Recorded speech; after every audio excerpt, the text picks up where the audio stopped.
Irmãos, a paz do Senhor Jesus Cristo, a todos que estão aqui presentes para receber essa palavra rema do Senhor. A palavra de hoje é Êxodos 1, de 8 a 14.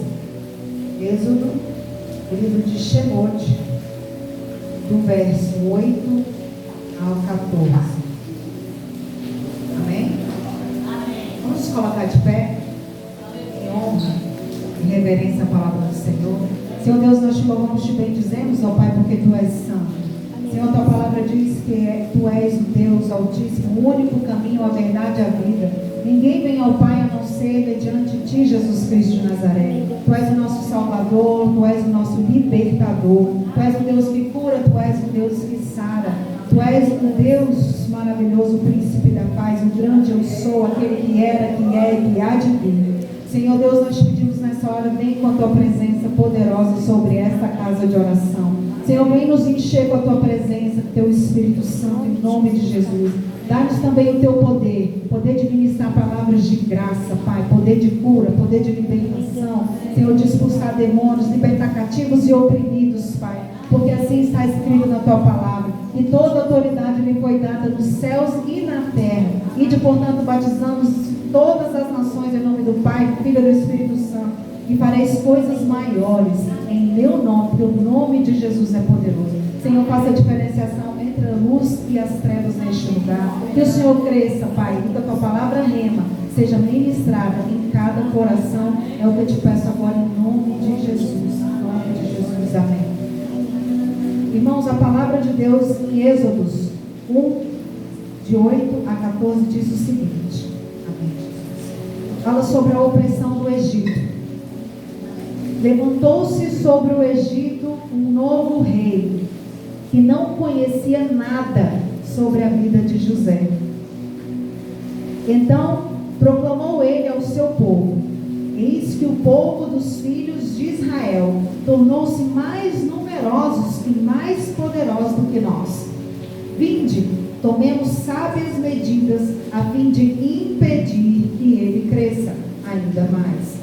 Pois do contrário, em caso de guerra, aumentará o número dos nossos adversários e combaterá contra nós, para depois deixar nosso país assolado. Sendo assim, impuseram a Israel inspetores de obras, para tornar-lhes dura a vida com os trabalhos que exigiam. Foi assim que construíram para Faraó as cidades armazéns de Pitom e de Ramsés. Contudo, quanto mais os oprimiam, tanto mais geravam filhos e se multiplicavam. E os egípcios preocupavam-se por causa dos muitos descendentes de Israel. Os egípcios obrigavam os filhos de Israel ao trabalho e tornavam-lhes extenuante e amarga a vida, com duros serviços, a preparação da argila, a fabricação de tijolos, vários trabalhos nos campos e toda espécie de tarefas que os obrigavam a realizar. Amém, irmãos? Amém. Podem se assentar, por gentileza. Irmãos, nós estamos na campanha da colheita. Mas o que Deus tem ministrado para esse segundo período, né? Já foi feito o primeiro dia de domingo, o segundo de terça, agora o segundo domingo. Deus quer ministrar hoje na igreja que para que a gente colha, a gente precisa semear. E quando a gente semeia, no meio do caminho a gente precisa trabalhar aquela semente, arar aquela terra e aguardar a chuva do Senhor, aguardar que se irriguem aquelas sementes, para que aquelas sementes germinem, elas morram e venham a nascer. A semente, para ela nascer, ela precisa morrer, ela precisa ser trabalhada, para ela depois germinar. Então hoje, essa palavra é uma palavra que trata sobre o meio do caminho. Como que Deus trabalha com o povo de Deus, para que esse povo de Deus gere frutos em abundância, que eles possam ceifar com júbilo. O tema da nossa campanha, né, que foi ministrado no coração da bispa, foi Isaías 45. Na Isaías 45, fala o seguinte, e aí eu vou falar um pouquinho depois de Isaías 45. 45 fala o seguinte: assim, pois, diz Yahvé ao seu ungido, a Ciro, cuja mão direita eu controlo com firmeza para subjugar as nações e desarmar reis, para abrir diante dele as portas de tal maneira que ninguém possa trancá-las. Eu mesmo, o Senhor, irei adiante de ti e aplanarei todo lugar acidentado, arrombarei portas de bronze e romperei trancas de ferro, dar-te-ei tesouros ocultos e riquezas escondidas, a fim de que saibas que eu sou Yahvé, aquele que te chama pelo teu nome, o Deus de Israel. Amém, irmãos? E é nessa palavra e nessa de Êxodo que nós vamos ministrar hoje. Aqui, irmãos, se vocês forem estudar um pouquinho a história, nós vamos lembrar que antes do primeiro capítulo de Êxodo, a gente estuda Gênesis. E ao final de Gênesis, o Gênesis, no finalzinho, trata da história de José, quando ele já era governador do Egito. Então, ele conta da história de José, e ao ponto que ele se torna governador do Egito e trabalha armazenando milhos e cereais para que o povo pudesse passar aqueles 7 anos de bonança e 7 anos de seca. Mas quando a gente vem para Êxodo, no primeiro capítulo, vem falar que existiu no Egito um novo rei, mas que não conhecia sobre a vida de José. Vejam, eu fui estudar sobre o tempo em que José havia morrido e o tempo que esse novo rei havia sido proclamado, o novo faraó do Egito. E aqui na minha Bíblia fala que se passaram mais de 200 anos desde a morte de José. Na verdade, em outros escritos falam que desde a morte de José passaram-se 400 anos que o povo de Israel ficou oprimido, escravizado no Egito. Por isso que esse novo rei nem sequer se lembrava da vida de José. 400 anos. Né? A gente passa alguns 2, 3 anos, a gente nem lembra mais o que se passou. Imagina 400 anos.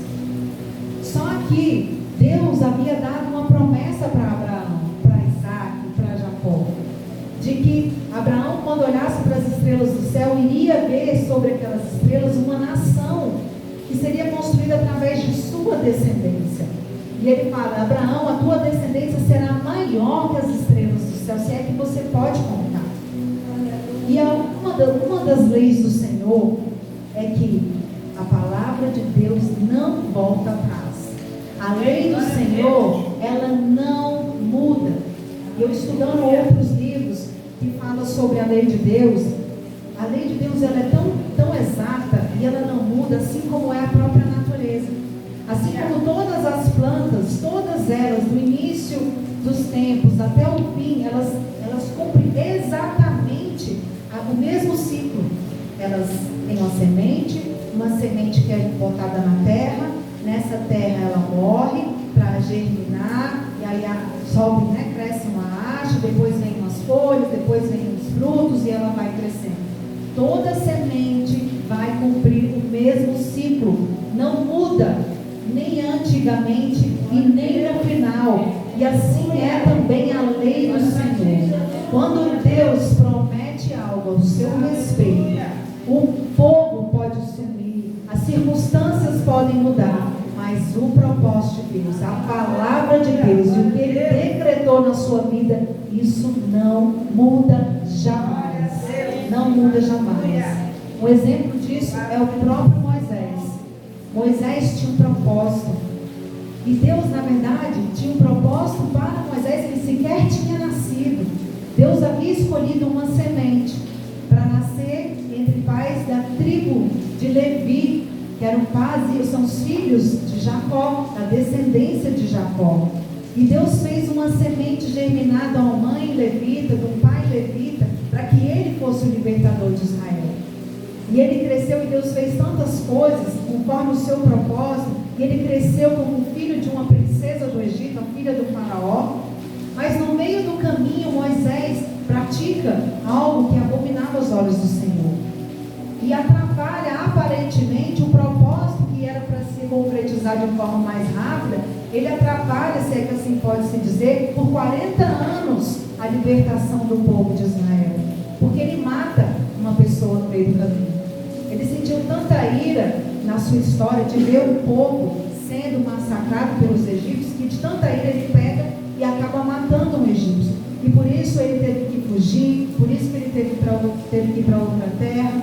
E a história conta que ele atrasou, mas porque o pecado dele atrasou o propósito do Senhor. Mas a Bíblia diz que o propósito de Deus jamais mudou, porque ele fez aquela semente de Moisés para ser o libertador do povo. E assim nas nossas vidas, o que Deus falou a seu respeito, ele vai cumprir em nome de Jesus. Você querendo, você não querendo, ele vai cumprir. Amém? Mas aí se levantou esse rei que não conhecia nem o Deus de Israel, nem tampouco José, e viu que a promessa do Senhor, Abraão, Isaac e Jacó, estava se concretizando, porque Deus falou: o teu povo, a tua descendência multiplicará. E José naquela época tinha dado uma cidade para o pai e para os seus irmãos morarem no Egito. E aquela cidade foi crescendo, porque o povo de Jacó, de Israel, né, que Jacó virou, né, Deus mudou o nome de Jacó para Israel, então o povo de Israel foi se multiplicando, foi crescendo, foi sendo próspero, e aquela cidade no Egito foi sendo próspera, e esse novo rei se preocupou, falou: o nosso povo não cresce dessa forma, mas esse povo, de forma sobrenatural, se multiplica, e eles prosperam. Vamos tomar medidas sábias, fala no verso 10. Vinde, tomemos sábias medidas, a fim de impedir que esse povo cresça. Irmãos, o propósito do inimigo nas nossas vidas também é sempre o mesmo. Os anjos caídos, eles viviam e conheciam os propósitos de Deus. E quando eles caíram, se rebelaram contra Deus, eles fizeram o propósito de amaldiçoar a terra, porque assim, amaldiçoar os filhos de Deus, porque assim ele atingiria o coração do Senhor. Então os propósitos deles são: qual é o propósito do inferno? Atrapalhar o propósito de Deus, matar, roubar e destruir. Então, como a gente está na campanha da colheita, e quando a gente se propõe mesmo em jejuar e orar, pode ter certeza que o inimigo vem atrás daquele povo que prospera, vem atrás daquele povo que tem promessa, que tem um propósito nessa terra. Então, se hoje vocês estão passando por algum tipo de tribulação, eu venho dizer para vocês: deem glória a Deus, deem glória a Deus, porque o inimigo não rouba casas vazias. O inimigo não vem atrás para roubar e matar, destruir aquele que não tem um propósito de Deus, aquele que tem um propósito de prosperar, de ser luz, de brilhar nessa terra. Ele não vem atrás de quem não tem uma chama, de aquele que não tem um sonho de Deus para a vida dele. Então, graças te damos, ó Deus, porque nós somos perseguidos, mas a igreja sempre vai vencer, e os santos do Senhor também sempre vão vencer, porque Deus é o nosso escudo, Deus é a nossa cidadela, Ele é o nosso grande protetor, é Ele que nos guarda de todas as tribulações. E aí o inimigo, né, esse rei, pediu para tomar sábias medidas a fim de impedir que o povo crescesse. E olha só, Jesus disse que o inimigo veio para matar, roubar e destruir, certo? Então, a primeira medida foi: qual foi a primeira medida que esse rei se dispôs a fazer? Vamos então impor a este povo de Israel uma dura vida através de seus trabalhos.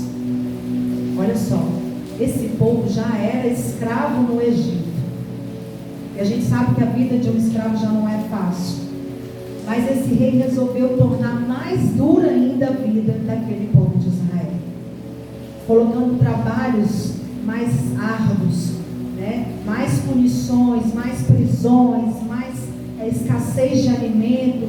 Então ele começou a apertar o povo de Israel.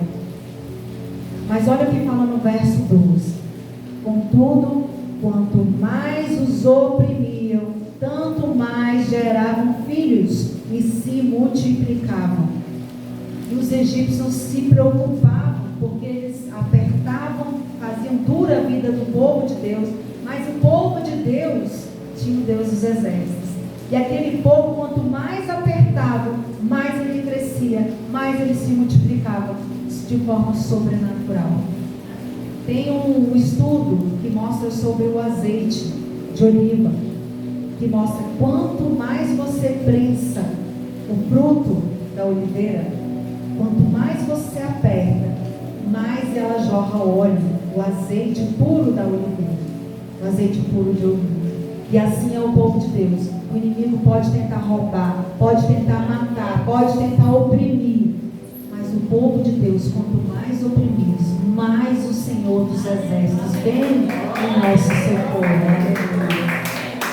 E mais o povo de Deus vai se multiplicar, e mais o povo de Deus vai ter experiências e autoridade para contar testemunhos, para incentivar outras pessoas, para levar um testemunho verdadeiro de cura, de libertação para outras pessoas. Por isso que o povo de Deus é um povo que sofre, sofredor, assim como Jesus foi. E a palavra diz: sede meus imitadores como eu sou do Pai. Se Jesus sofreu morte de cruz, ele foi levado como matador, como ovelha muda, e sofreu morte de cruz. Quem somos nós, seus discípulos, para não passarmos por essas dificuldades aqui na terra? Mas a palavra de Deus diz: bendito aquele que passa por todo o sofrimento em meu nome, porque da mesma forma que ele sofrerá, da mesma forma herdará a glória que Cristo Jesus herdou nos céus, no reino dos céus. Nós teremos glória. Talvez nós não possamos ver a nossa promessa aqui na terra dos viventes, porque assim foi com Abraão. Deus fez uma promessa de uma terra prometida para Abraão, mas ele mesmo não viu essa terra. Quem tomou posse de toda a terra, lá do ribeiro do Egito, lá do ribeiro do rio Eufrates, até lá embaixo no Egito, foi Salomão, não sei quantos mil anos depois de Abraão. Mas Deus cumpriu o seu propósito, porque Salomão é da descendência de Abraão, e assim prometeu Deus vivo. Então, quanto mais o inimigo tenta nos oprimir os filhos do Senhor, a nação santa, os eleitos de Deus, nós vamos gerar mais filhos e nós vamos multiplicar os nossos frutos, porque é assim que se forja um guerreiro, é assim que se forja um diamante, é assim que se forja o ouro, é assim que se forja a prata. Nenhum diamante bruto é forjado como pedra preciosa se ela não passar pelo fogo. É preciso passar o ouro, a prata, o diamante pelo fogo, para que ela vire uma grande pedra preciosa. E assim é o povo do Senhor. Se vocês estão passando, se nós estamos passando por tribulação, tende por bom ânimo, porque Jesus já venceu esse mundo. E nós venceremos com Cristo Jesus. E depois de tornar a dura vida com os trabalhos pesados, ele viu que o povo multiplicava, e aí ele tomou uma segunda medida. Os egípcios obrigaram os filhos de Israel a um trabalho ainda mais extenuante, verso 14, para que a vida dele, além de dura, se tornasse amarga. E aí colocaram mais duros serviços, preparação de argila, fabricação de tijolos, vários trabalhos nos campos, toda espécie de tarefas o obrigaram a realizar. E mais adiante, tem uma terceira medida, porque o povo continuava a multiplicar, o povo continuava a dar frutos, o povo continuava a obedecer os mandamentos do Senhor Yahvé, o povo continuava a colocar os preceitos do Senhor e a lei do Senhor para os seus descendentes.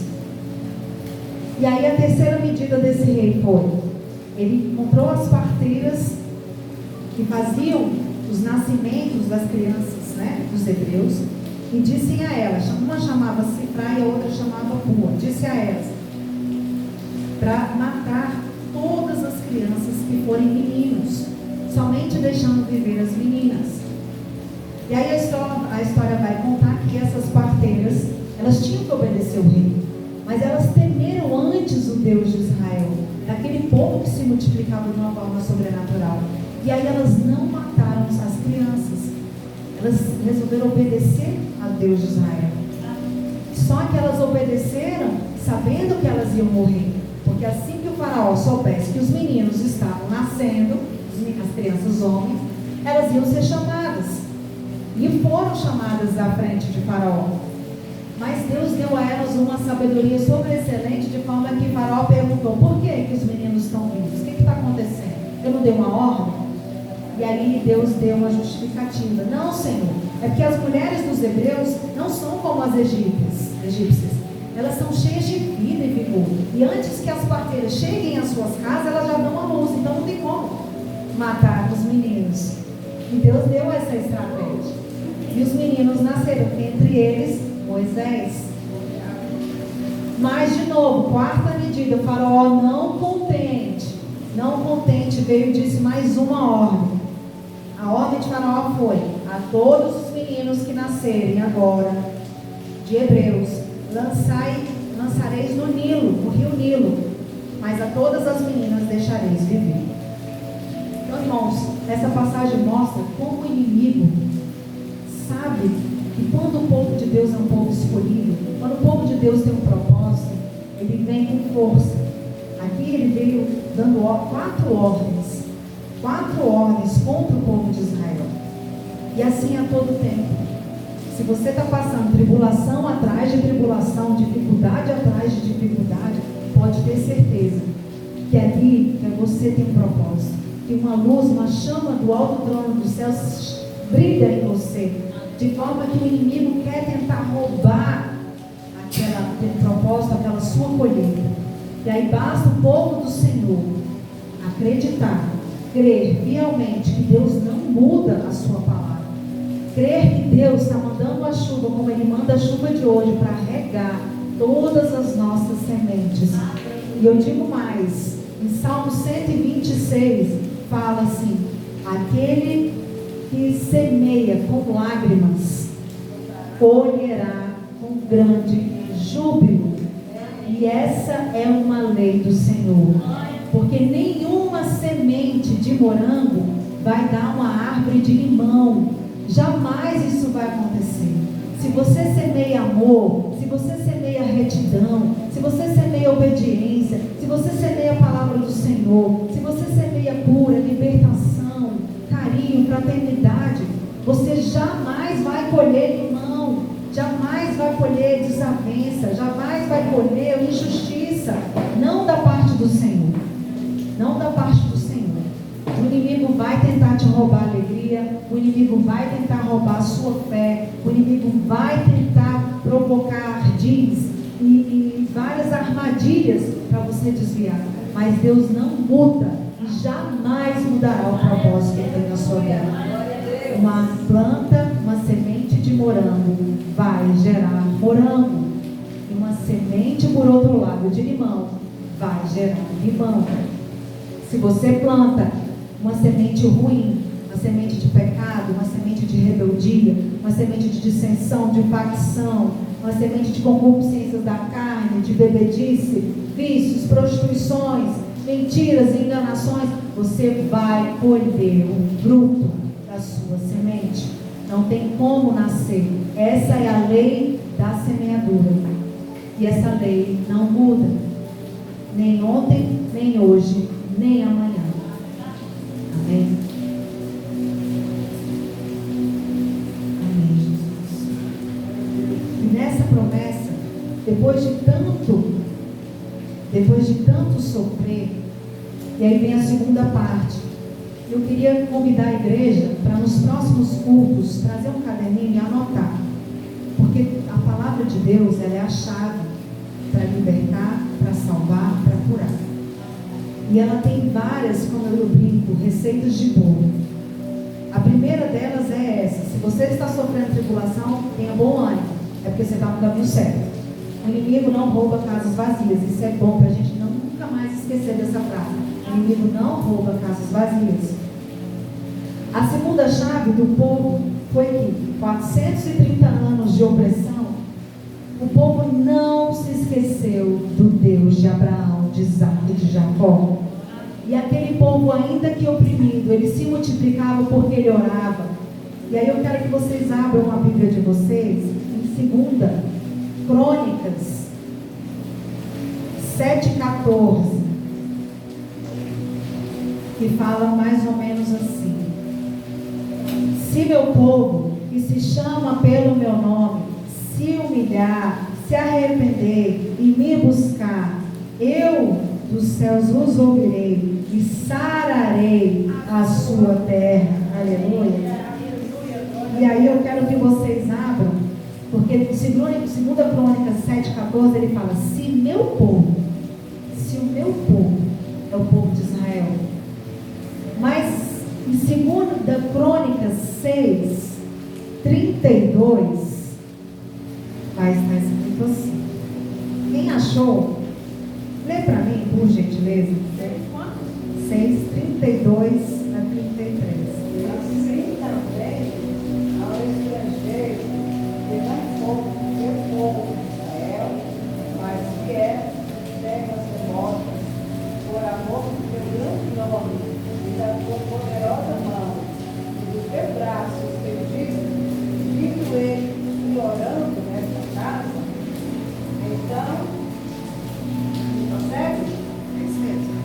Mesmo o estrangeiro que não pertence ao povo de Israel, nós, essa palavra é para nós. Nós somos o estrangeiro na casa de Israel.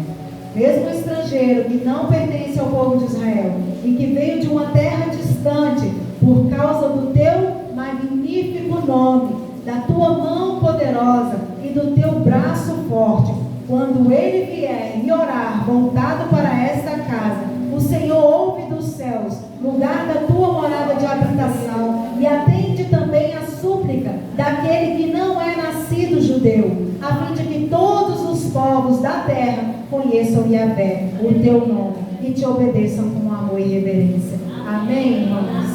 Então Deus tem promessa para o povo dele, mas Deus também tem promessa para nós que somos estrangeiros, herdeiros com Cristo, irmãos dos judeus, o povo de Israel.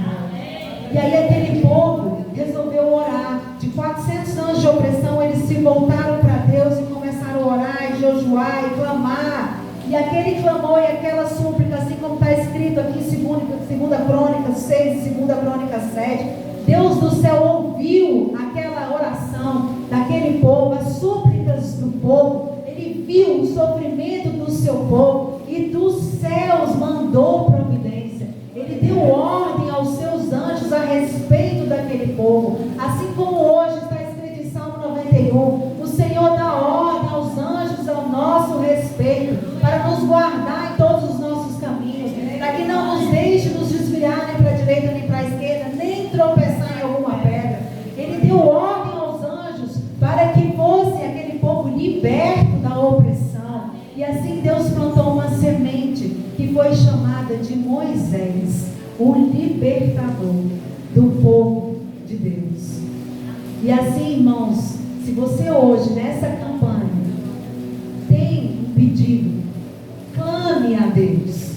Use essa palavra, porque a palavra é espada. Toda vez que vocês orarem, orem com base na palavra. Senhor Deus, tu disse que eu, um estrangeiro, se eu que não pertenço ao povo de Israel, eu que estou em terra distante aqui no Brasil, mas por causa do teu nome, da tua mão poderosa, do teu braço forte, quando eu me voltar ao Senhor e orar, voltado para a casa de oração, que é a tua casa, o teu templo, o Senhor ouvirá do céu e da casa da tua habitação, o Senhor atenderá o meu pedido, porque o Senhor não mente, o Senhor é o Deus de ontem, de hoje e de sempre. Tu és o alfa, o ômega, o início e o fim, e sua palavra não muda, a sua palavra não passará. Então nesta campanha, ore nesse sentido. Senhor, olha aqui a oração do teu justo, a oração do teu filho, da tua filha, do teu servo, da tua serva. Ouve da tua habitação, Senhor, e realiza, Senhor, me liberta, me cura, me sara, abre portas, Senhor Jesus, como está escrito em Isaías 45, que homem nenhum possa fechar. Senhor, mostra-me tesouros ocultos que eu não consigo entender, dai-me riquezas escondidas que o homem escondeu, para que eu não pudesse entender. Porque, irmãos, Deus ouve a oração do justo. Ouve a oração do justo. E nós estamos reunidos como igreja numa campanha. Se meu povo que se chama pelo meu nome se juntar e orar, nós estamos numa campanha onde o povo, a igreja do Senhor, está jejuando e orando por um único propósito, pela oração dos justos, pelos pedidos dos justos. E Deus vai ouvir, Deus já ouviu, porque Deus sabe de tudo que necessitamos antes mesmo mesmo que nós venhamos abrir a nossa boca. E orando aqui sexta-feira, Deus me revelou duas coisas. Eu vim aqui sexta-feira orar pela palavra, seria ministrado hoje, para Deus confirmar meu coração. Enquanto eu orava, Deus me mostrou uma borboleta. E Ele me disse: é tempo de transformação. É tempo de transformação. É tempo da igreja Shekinah e a igreja do Senhor mudar a chave. Nós já semeamos com alegria, com lágrimas, com prantos, com sofrimento, com dor. Nós já semeamos. E Deus tem falado para mim: agora é tempo de chuva. E é com a chuva que as nossas sementes plantadas no ano de 2024, 2023, é com essa chuva que as nossas sementes começarão a ser germinadas. É a partir de agora, de 2025, pela fé, já crendo neste milagre, no propósito de Deus para essa igreja e para toda a igreja do Senhor, as nossas sementes já estão sendo irrigadas. Estão tanto que hoje cai chuva nesta palavra, como Deus confirmando que é o que Ele já está fazendo a nosso respeito. A nossa semente já está sendo irrigada. E logo, tão breve, assim diz o Senhor, ela dará frutos, ela começará a germinar. Por isso que Deus fala: é tempo de transformação, é tempo de virar uma chave. E por isso a palavra de Deus foi Isaías, para toda essa campanha, foi Isaías 45. Anotem, Isaías 45 fala de tesouros ocultos e riquezas escondidas. E aí eu perguntei para o Senhor, e eu quero que vocês tenham sabedoria. A Bíblia, ela é uma lei. E na lei dos homens, não há nenhuma palavra em vão. Na lei. Quando a lei quer dizer casa, ela quer dizer casa. Quando ela quer dizer lar, ela quer dizer lar. Quando ela quer dizer domicílio, ela quer dizer outra coisa, é diferente de casa. Então não há palavras vazias na lei dos homens e na lei de Deus. Quando Deus fala: dar-te-ei tesouros ocultos e riquezas escondidas, aparentemente a gente acha que é a mesma coisa. Tesouros ocultos se assemelha a riquezas escondidas. Mas vejam, tesouros ocultos é diferente de riquezas escondidas. O que é oculto não é escondido. Escondido, alguém escondeu. Escondido era o que estava visto ou aparente e alguém esconde para que a gente não consiga ver. O que é oculto a gente nunca viu, porque nunca foi revelado. A gente não sabe o que existe. Quem é que viu a face de Deus? Ele é oculto, ninguém nunca viu a face do Senhor. Aí está diferente. E se você for na Bíblia hebraica, quando o Senhor vai falar do reino dos céus, uma das parábolas, Ele fala dos tesouros ocultos. O reino dos céus é como um tesouro oculto. Aquele que acha aquele tesouro herda uma grande preciosidade. E para hoje, irmãos, a chave da transformação das nossas vidas em 2025 são os tesouros ocultos. Os tesouros ocultos que estão no reino dos céus, no reino celestial. Porque eu entendo que tesouros ocultos são coisas sobrenaturais que Deus, a partir desse ano, vai começar a revelar para os seus. Porque a palavra de Deus fala: Deus revela para os seus os acontecimentos antes que eles aconteçam. Os fatos antes que eles aconteçam, para o povo se preparar, para o povo orar, para o povo jejuar, para o povo buscar, para o povo armazenar. Esses são os tesouros ocultos. Nós não sabemos o que está por vir a partir deste ano. Mas o Senhor hoje está abrindo os olhos dessa igreja, para que nós, neste ano, comecemos a ver os tesouros ocultos no mundo celestial, no reino dos céus. E quando nós tivermos nossa visão aberta para o que está oculto para os mistérios do Senhor, Ele certamente nos dará riquezas que nos foram escondidas, não por mão de homens, mas que o inimigo não queria e não quer que a gente venha a herdar a herança do Senhor nesta terra. O inimigo quer esconder a nossa bênção. O inimigo quer esconder o que Deus tem para nossas vidas, o presente que Deus tem para nós. O inimigo não quer que você alcance uma nova porta de emprego, porque ele sabe que lá muitas pessoas serão impactadas pelo brilho dos céus que tem em você.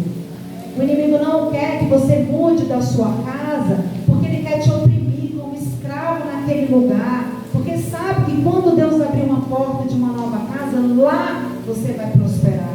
O inimigo não quer que você saia da sua cidade, da sua parentela, porque sabe como assim Abraão ia conquistar uma terra prometida, e lá o povo do Senhor seria ministrado por Abraão.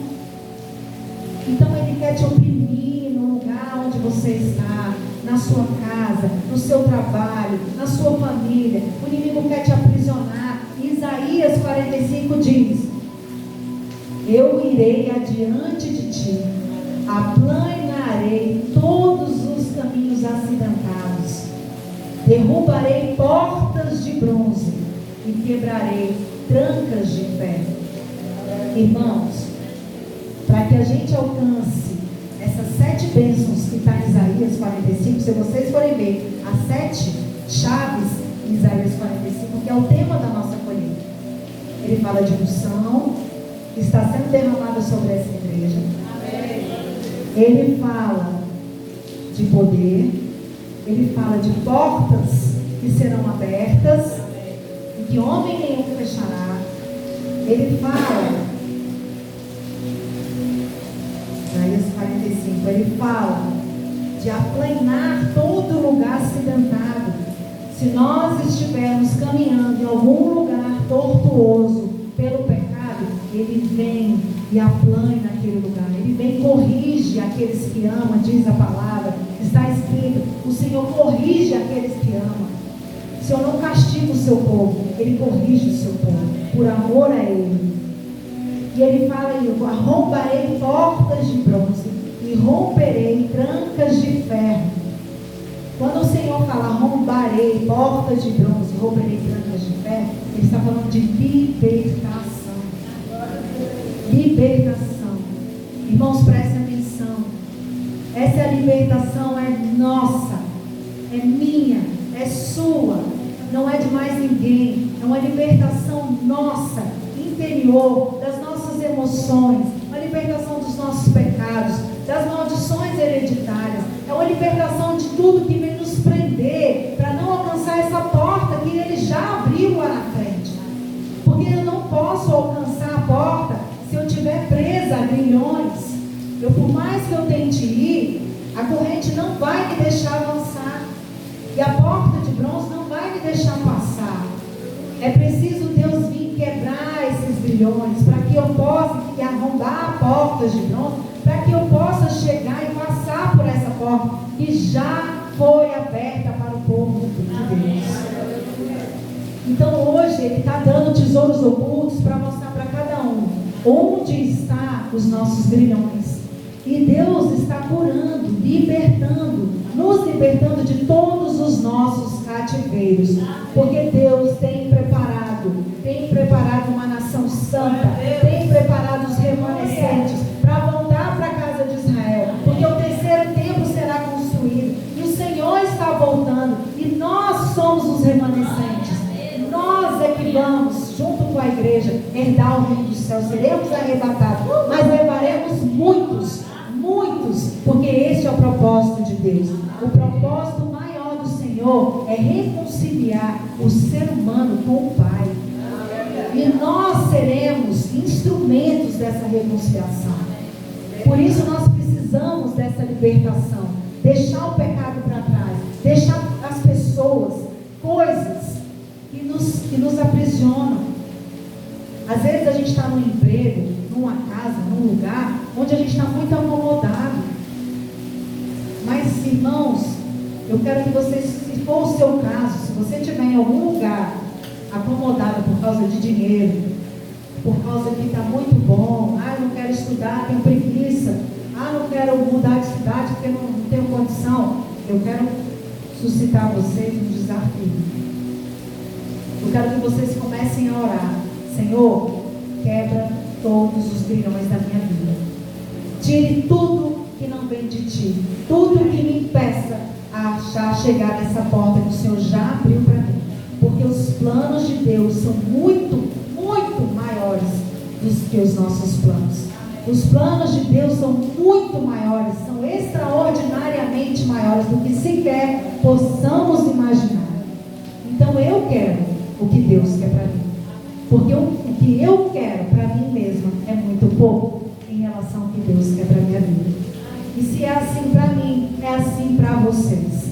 É assim para todos aqueles que escolhem o Senhor como seu Senhor e Salvador.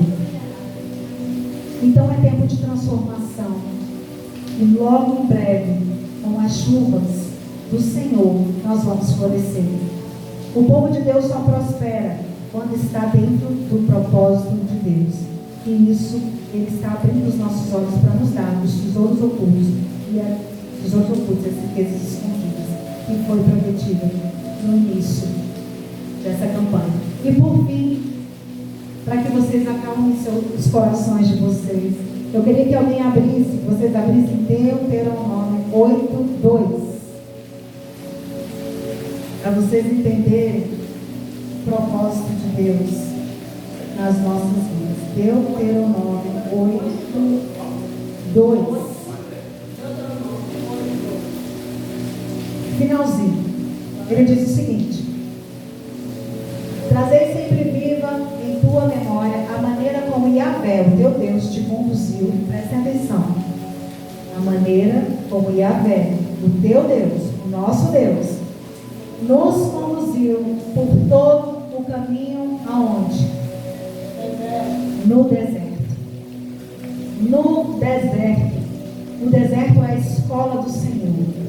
Se vocês estão no deserto, saibam, Deus está te conduzindo para passar pelo deserto, para que vocês vejam a terra prometida, as portas que já foram abertas. Mas é preciso que durante esse deserto você aprenda algo de Deus, o que Deus tem para ensinar você. E aí ele fala: durante esses 40 anos, para vos tornar humildes. Por que Deus nos faz passar pelo deserto? Para nos tornar humildes e para nos provar, a fim de que exteriorizastes todas as intenções do teu coração, se estavas decidido a obedecer ou não aos mandamentos de Deus. Amém? Então, se nós estamos passando pelo deserto, é porque Deus está verificando a intenção do nosso coração. Se nós somos fortes e corajosos o suficientes e obedientes à palavra do Senhor, se nós estaremos firmes até o fim, perseverando em fé, para que possamos herdar o reino e herdar também as promessas das portas que nos já foram abertas, para que nós possamos colher. A gente precisa antes aprender de Deus, um momento de transformação. Então, povo de Deus, a palavra do Senhor é tempo de transformação, para que você cresça, para que você apareça, para que você dê frutos, não a um por um, mas a 100 por um, milhares por um. É preciso que você aprenda do deserto do Senhor. O inimigo vai sim tentar roubar, ele vai sim tentar matar e destruir, mas se você permanecer firme em fé nas promessas de Deus, obedecendo os seus mandamentos, as suas ordenanças, ele virá do céu e sarará a sua terra e te colocará em lugares altos, inimagináveis pelo ser humano. Esse é o meu pedido e essa é a minha oração para esse vídeo. Senhor Deus, nós te louvamos, te bendizemos por essa palavra, Senhor Jesus, te agradecemos por essas portas que já foram abertas para o teu povo que aqui ouviu atentamente a tua palavra. Senhor, concretiza nos céus e concretiza também na terra, porque está escrito, aquilo que é ligado no céu é ligado na terra, que é ligado na terra é ligado no céu.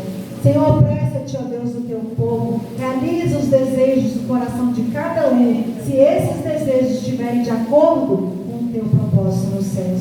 Senhor, abençoa, proteja cada um dos teus santos, teus justos, aqueles que estão aqui que te amam, Senhor Jesus. Livra-nos de toda escassez, livra-nos de toda perseguição, guarda-nos, Senhor, no esconderijo do Altíssimo e liberta-nos, Senhor, do nosso cativeiro humano, do nosso cativeiro carnal, do nosso cativeiro emocional e do nosso cativeiro espiritual. Senhor, abre os nossos olhos, ó Deus, abre o nosso entendimento, os nossos ouvidos, para que a gente possa entender, ver e ouvir sobre os tesouros ocultos que o Senhor já quer nos revelar. Que o Senhor tem nos céus, no reino dos céus, para revelar o teu povo escolhido, o povo dos últimos dias. Senhor, eu te agradeço e te louvo, em nome de Jesus.